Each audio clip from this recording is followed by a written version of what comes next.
Hello, and today I'm going to show you how to make one of these that you've probably seen in my videos while I'm sewing.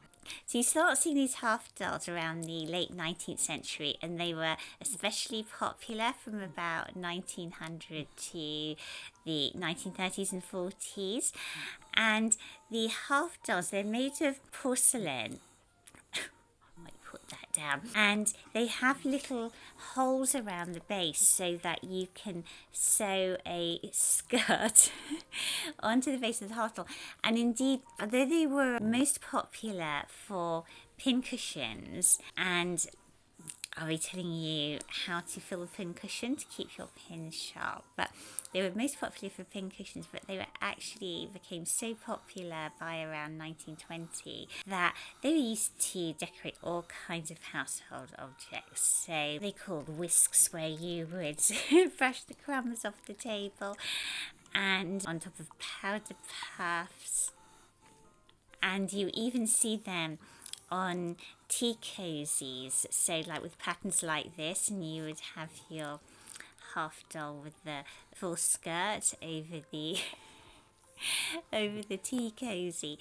And they're quite inexpensive to buy. They mainly came from Germany and from Japan, and some of the early German examples are worth quite a lot, but Japan produced loads in around the 1920s. So there are lots of flapper dolls, which I especially like. I think they're considered especially cheap and not terribly well made.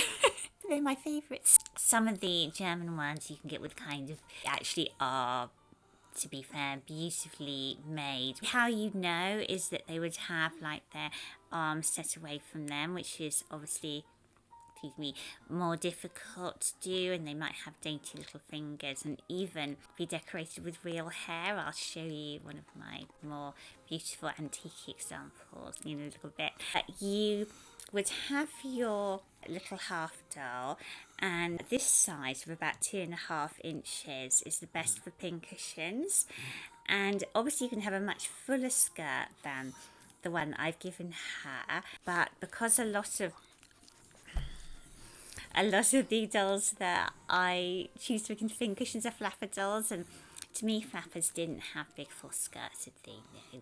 You basically make your skirt with its base. It's very easy. You make your skirt with its base, and then you attach it, you sew it to the holes that are around the pincushion. I've tended to use felt because it's hard wearing, it's obviously quite cheap, and you can put the pins to and fro, and the felt holds up really well. But you can also use velvets or satins or anything that you want, really. I wouldn't use anything delicate, obviously, that you're going to be taking pins in and out of. That would defeat the purpose.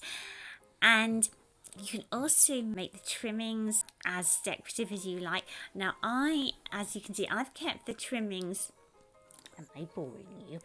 I've kept the trimmings I've just done a little embroidery and bits of ribbon, little bits of beadwork. That's because I wanted lots of space to put in the pins without trying to get it through embroidery or ribbons or beadwork. So I left lots of space for the pins to go. I found my little porcelain half dolls at vintage fairs, but you can also find lots on eBay and Etsy. And I'm going to show you how easy it is to make a really pretty half doll pincushion. You can use up all your odds and ends of trimmings. Actually, I thought, if I ever get to do YouTube full time, I have about 10 vintage dolls houses which I would love to do up, and also do another YouTube channel on doing up my vintage dolls houses. And these half dolls would fit in beautifully, and I have seen, can't remember where, but somebody who was making absolutely beautiful dresses for half dolls, like whole miniature 18th century ball gowns, or you could do a perfect flapper dress. I mean, these were obviously not be practical. They were for display, but there is something about miniatures that I find absolutely fascinating. So that is another potential use for my half dolls in future. And just before I get on to showing you how to do it, if you're thinking this is just for women, no, men didn't escape either. There were special animal half doll pin cushions that were attached to men's lint brushes, perhaps not attached by men, perhaps by their wives, but they did not escape the craze for the half doll.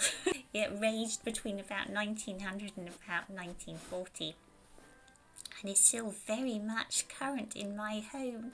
So I'm going to show you half doll rabbit pincushion as well as a pretty lady. All will be fabulous pincushions that will keep my pins nice and sharp. All you need, obviously your half doll pincushion, your fabric, little scraps of fabric, a little bit of ribbon for the waist tie just to hide the holes around the waist, and your filling. And I got them from Amazon, ground walnut shells to keep my pins sharp, but I have also seen people use steel wool to keep the pins sharp, maybe a little bit of really tough interfacing, or I use cardboard just as a circle for the base, and that's all you need to make your own pincushion doll.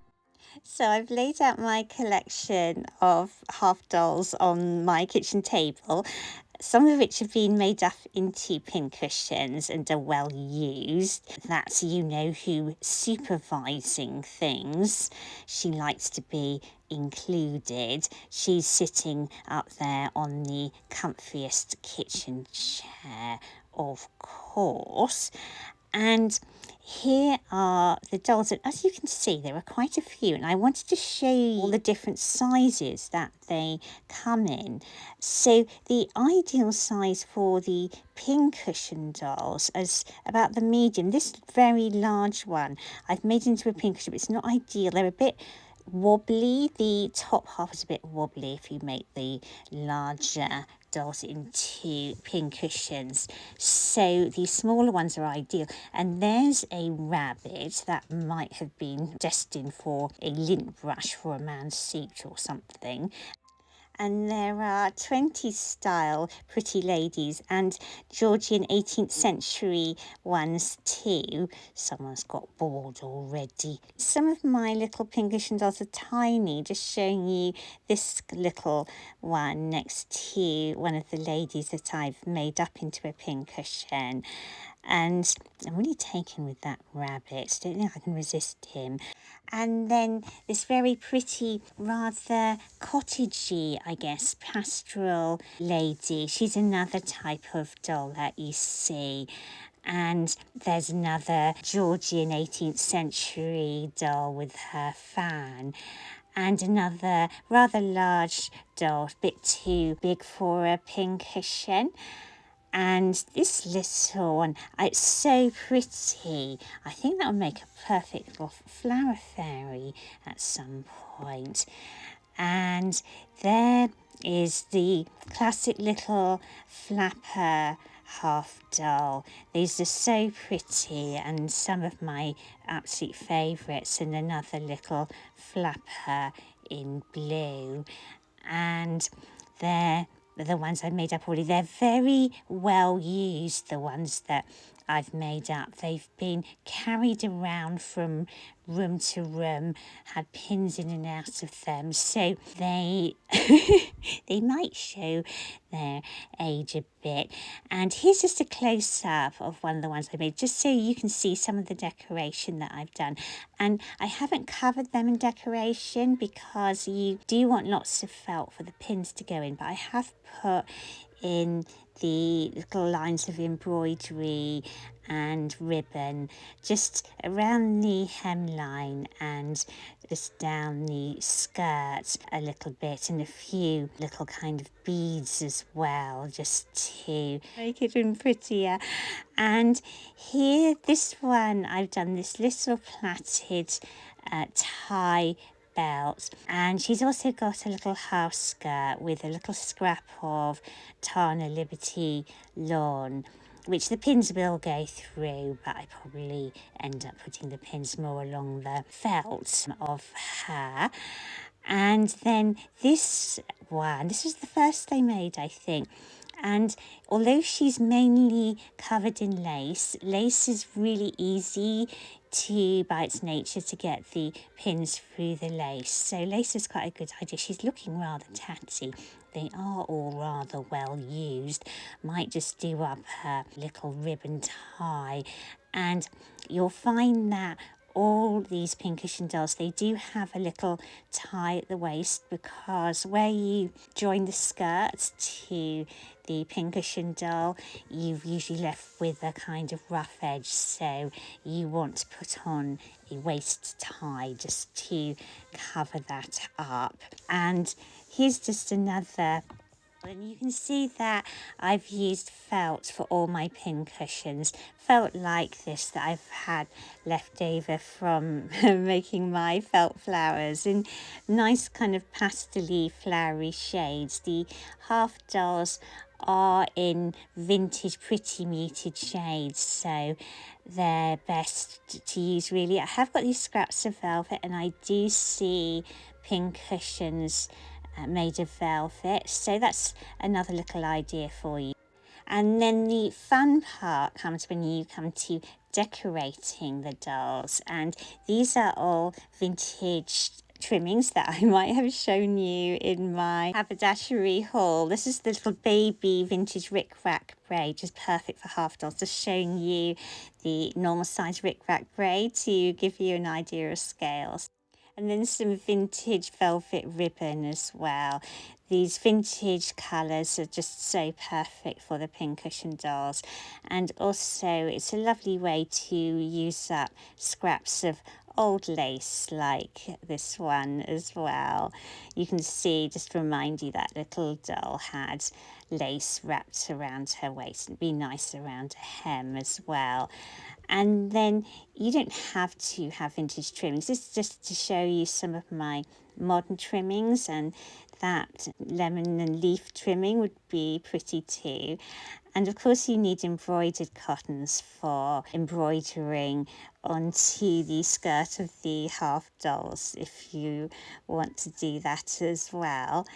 And the main thing, it's so easy, but the main thing that you want to think of is just getting the proportions of the doll to the skirt right. And you can see with me measuring my pincushion doll here, the length of the skirt should be around twice the length of the body. And I'll just check, I did it by eye, but I'll just check to show you what I've done here, so you can see the relative sizes of doll to skirt. I was actually thinking of doing kind of PDF templates, and I thought that's no good for you, is it? Because it depends what size doll you have.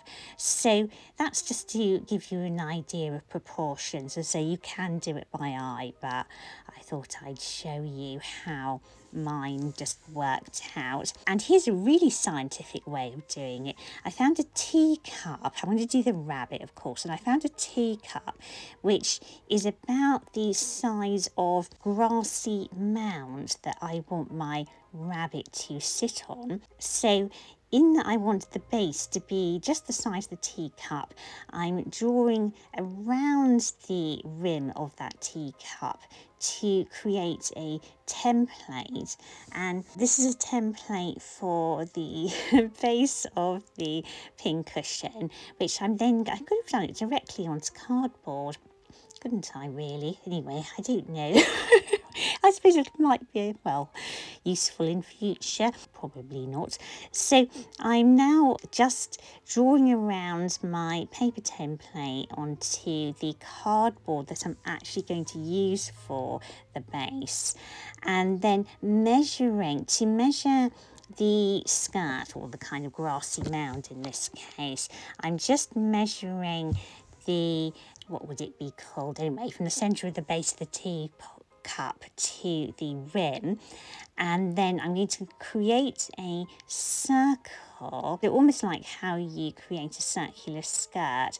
And I found a cereal bowl in exactly the size that I want. So just to remind you, that size is from the centre of the base of the teacup out to the rim. So I'm just marking the centre there, just checking that my rabbit, and you can see how the size of his grassy mound now.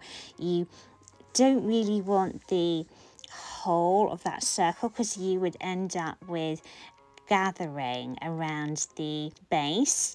But just for the moment, I'm cut the circle out of the felt, wrap it around the rabbit on top of that cardboard circular base, so that I can get an idea of the size that I want. I mark that with a pin, and then I cut off a slice of the skirt, or the grassy mound. So I'm just checking that the base will just fit nicely over the cardboard circle without having to gather. And then I'm cutting out the base for the grassy mound for the rabbit, and I'm just allowing a little extra around my cardboard base, because then I can turn the edges over onto that cardboard, just like that, just turning the edges over before I attach the skirt or the grassy mound. So that's how it will all fit together. You can see here how that's going to then attach around the edge. Oh, it's just excitement. It's just really got to her.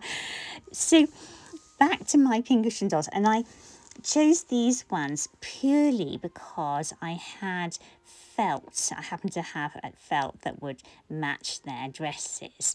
So my little pink doll, I was thinking, well, I use that, a bit of that yellow, and then also my sort of dark violet coloured doll. Both of them are in the 1920s flapper style.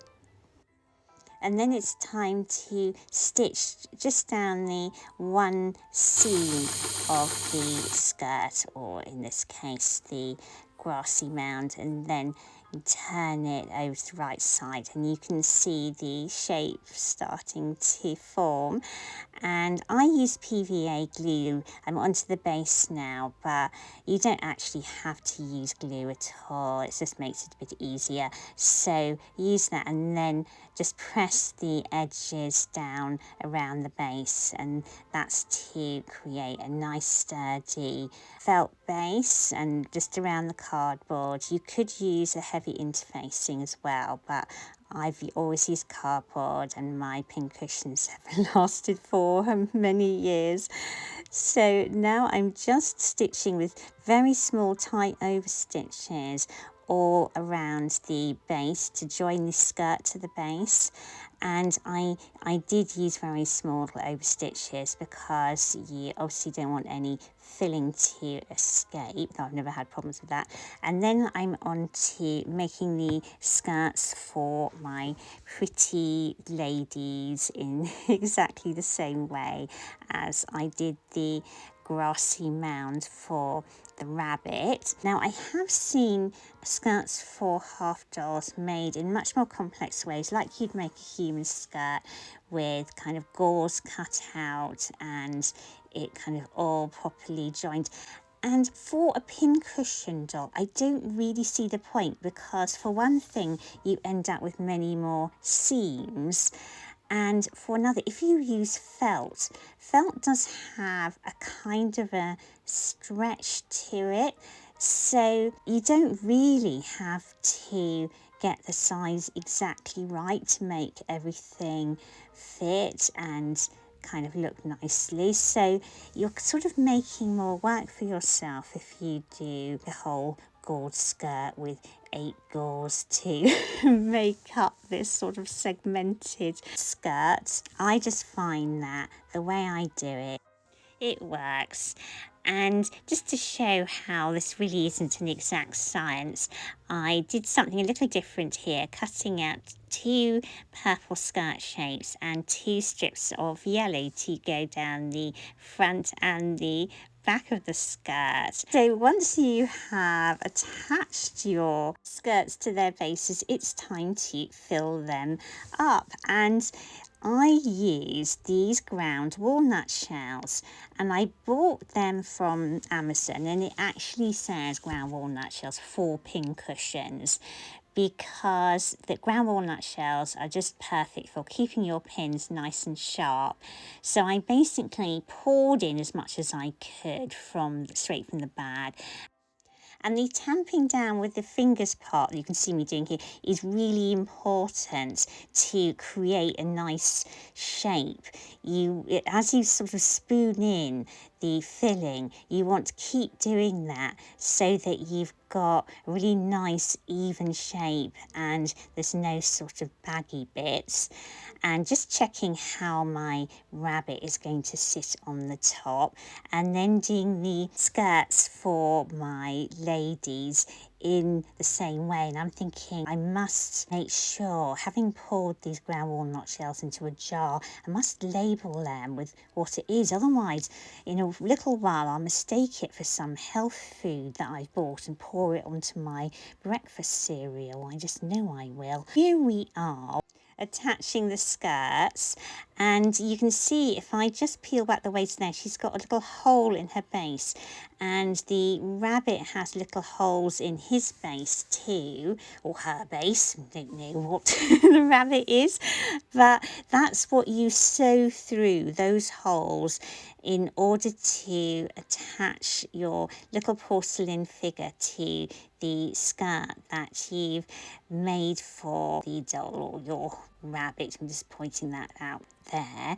And it's quite fiddly, this part, but it's, it's doable. It's just a little fiddly, and especially for the rabbit, because the way that the rabbit's shaped, you can't just kind of pull the skirt over the base. I want his paws obviously sitting on top of his grassy mound, so he was just a little trickier to do.